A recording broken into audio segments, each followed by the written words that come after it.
All right, let's go ahead and go to Ohio State here. Ohio State, for me, it's all about the defense, right? This offense is elite. I have this offense as the best offense in the country, and it's not close. I think it's the best offense by a country mile. So I'm going to focus here on the defense. Kerry Coombs is no longer the defensive play caller, even though he is the defensive coordinator. They've had a bye week. They've had a couple tomato can opponents. They're going to have a couple more weeks to get right. How much scheme can they install?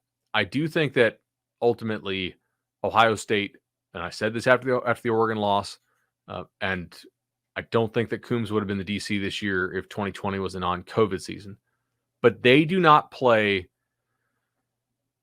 They do not play enough diverse coverages and concepts defensively, in my opinion, relative to their fundamentals.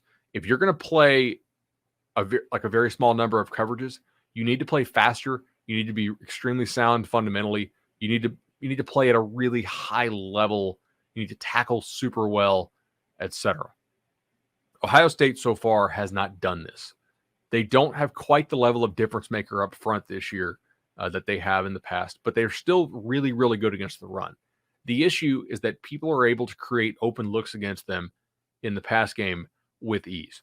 Oregon's offense has not looked good at all, basically in any other game this year.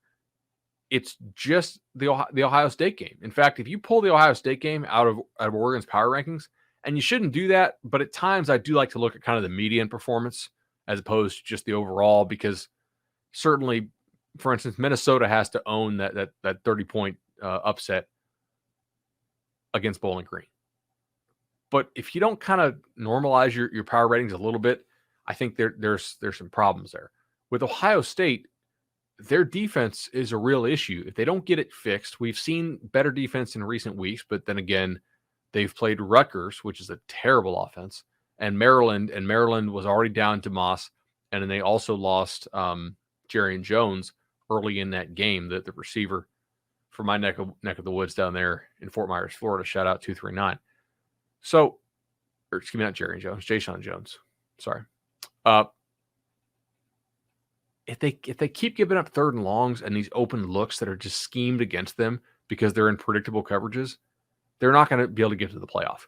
But if they get some of that fixed, if they're able to install a little bit more scheme, able to execute a little more diverse defenses and play with greater confidence within those schemes, maybe they won't squander the best offense in college football.